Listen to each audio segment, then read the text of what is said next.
Hey viewers, welcome to the channel. So about a year or so ago, I replaced the head unit of my 2013 Honda CRV with an aftermarket Android one. Now it was relatively straightforward to install, but I had a few issues after it was all connected. After some time, I eventually managed to resolve them all, except for one minor one, which I can live with. Now, from my research investigation, it appears these issues are quite common with these units. So I thought I'd share with you what I did to fix them. Hopefully it helps someone. Unfortunately, I didn't record a video of the installation, but I have some photos which I think will help. So the issues I had were with the reverse camera, steering wheel controls, the iMID screen, and the center console USB.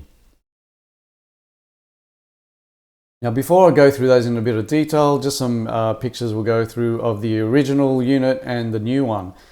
So this is a Panasonic 39540 T0A Z210M1.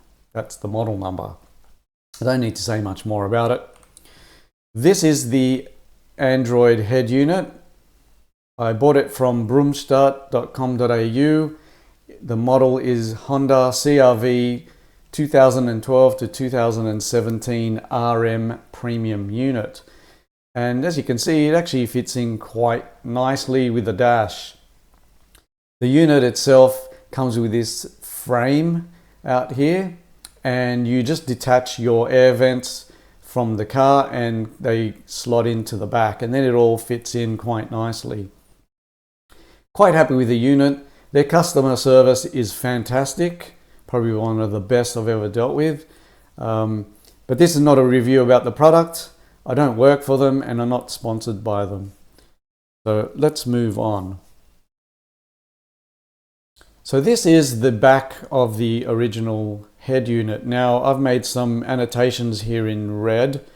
And the way I worked out what each one was is that I just disconnected one cable, started the car and checked what no longer worked. And then I just rinse and repeat with each one. So obviously the first one I didn't do. This provides the main power. It's also got some audio signals and a few other things. So this is a 24 pin. This is one of the rear camera connectors that we need. And this detects when the car's in park, in reverse, and also vehicle speed. Then we got the GPS antenna. That one's not used. And this is the other rear camera one, and this is the video feed, power and ground. Over here we've got the center console USB. The green one wasn't connected with my one. Then we got steering wheel controls and the iMID, and then the radio antenna. So knowing this was quite helpful. Now this is the actual harness inside the car. These are the original connectors. And I'll just zoom in and we'll go through them one at a time. This is the radio antenna, connects to the back of the unit. The rear camera, so this is the video feed, 7 pin. This is the GPS. My unit came with its own GPS antenna, and so I did not need to connect this one. This is the steering wheel controls and iMID display. It's 12 pin holes, but there's only 5 wires connected. Then we have the other reverse camera connector, and this is the one that detects when the car's in reverse and parking, etc. Here's the center console USB one. And there's the main power and speakers and so on. This here is the GPS antenna that was provided with a new unit, and the cable then just goes through and connects to the back of the unit. Now I'm going to show you the actual harness. So this is the one that was provided to me after I had some issues, and this is the one that works along with the CAN bus decoder. So I'll just go through this. This is the radio antenna connector. So this connects to the car's plug. This is the rear camera video. And then this black wire with the yellow plug at the end is the video feed, and it connects to another female plug that connects into the back of the new unit. And I'll just show you that quickly on another picture. So there's the male, and you plug it into this female one. So this came with a unit. The wire goes around here and it plugs in to this socket here. And it has two little blue antennas to boost the Wi-Fi and Bluetooth signal. I'll just go back to the previous photo here and continue. This is the CAN bus, so it comes out of a decoder. You plug that into the back of the unit. This is the main power, audio, and a few others that connects into the back of the unit as well. Now the plug underneath that you can't see completely, that is the rear camera, the trigger, so the reverse, the parking, and so on. This is the steering wheel control iMID one, and the main 24-pin one. And here we have an adapter for the center console USB. This side plugs into the new unit, and this connects to the car's connector. Well, it's supposed to, and I'll come back to that in a moment. So with the first issue, reverse camera, as you've seen, my unit requires two connectors. The original harness that came with the unit had less connectors, and it only had this one here with the yellow video feed. And so the reverse camera wouldn't work. But once I contacted the seller, they sent me the new harness and the decoder, and the rear camera worked. So the original decoder that came with that harness was a HD56. The one that comes with this correct harness is a Raise HD74. So you need to make sure that you have all the connectors you need to connect to the car's plugs.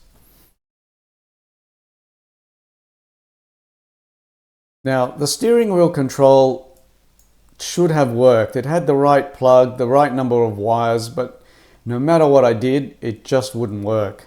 And I spoke with their technicians over a period of perhaps 3 weeks, sent through some logs back and forth, and nothing worked. But I was able to map the hands-free button, so the answer call and hang up, to the volume up and down. That means I lost the hands-free ability. I wasn't too fussed, but I didn't have the next track and previous track. And the way I mapped it was to use the steering wheel learning function. Now there is an app in my unit, but that didn't work. The steering wheel learning app didn't work. I did find another one that did, and that was via the My Car app. Now I'm not sure if your unit will have it or not, but find something similar. My Car app, then I went to app, and then there was a learning button, and to my surprise that let me map those answer and hang up buttons to volume up and down. So not a perfect solution, but I was happy to live with it. The seller even offered to give me a full refund, but I chose to keep the unit as I was quite happy with it overall. Then about 9 months to a year after I had been using it without the proper steering wheel controls, I took my car to the mechanic for the regular registration check that we do yearly. It's a mandatory thing in the state of New South Wales in Australia. And they just do some safety checks, your brakes, your tires, seat belts, things like that. And to my surprise, when I got the car back, by habit, I just pressed the volume up button on the steering wheel controls and the volume changed. I pressed the down and it changed. I did previous and next track and they all worked. So I turned the car off and back on again and it still worked. The next day they continued to work. So I went back to the mechanic and asked him, if they did anything specifically to fix that. And he said all they do is they just do their checks and they connect the car to the computer, they clear any errors, and then they drive the car around, and if any errors reappear, then they may need to readdress them. So it looks as though clearing those errors enabled the steering wheel controls to function as they should have. And another plus is that it fixed my third issue, and that was with the iMID. So originally with the iMID screen, and I'll just go back to here, you can just see the iMID up the top here. The clock usually appears in the bottom right. That wouldn't sync with the time on the unit. Also, there should be a volume up and down bar that appears when you change the volume, and that wouldn't appear either. And also, it should display the track that you're playing. It should have its title. Now, after I took the car to the mechanic, the clock started syncing and the volume up and down worked. Unfortunately, the title didn't, but that's a tiny thing which I can live without, as you've got a much bigger screen than the original. Now finally, with the center console USB, this adapter that they provided did not connect to my car's one. It was a different shape, and I can show you that here. That is the decoder, just a closer look. And this is the end of the USB adapter that's supposed to plug into the one from the car. Different shape, as you can see. Fortunately, I found the right one on AliExpress, and it looks like this. It's a 4-pin to 5-pin. Now, even though there's 4 pins here, the 5th pin, I believe, is the shielding. And this enabled me to use the center console USB. The unit does come with 2 other USB cables that you can run through into your glove box or somewhere else in your dash. But I really wanted to use the center console one as well. Now I'll post a link to this in the description in case anyone's interested. It doesn't have CRV listed here, but it was only a couple of dollars, so I took a gamble and it worked. It also seems like it may work for various Mitsubishi models as well.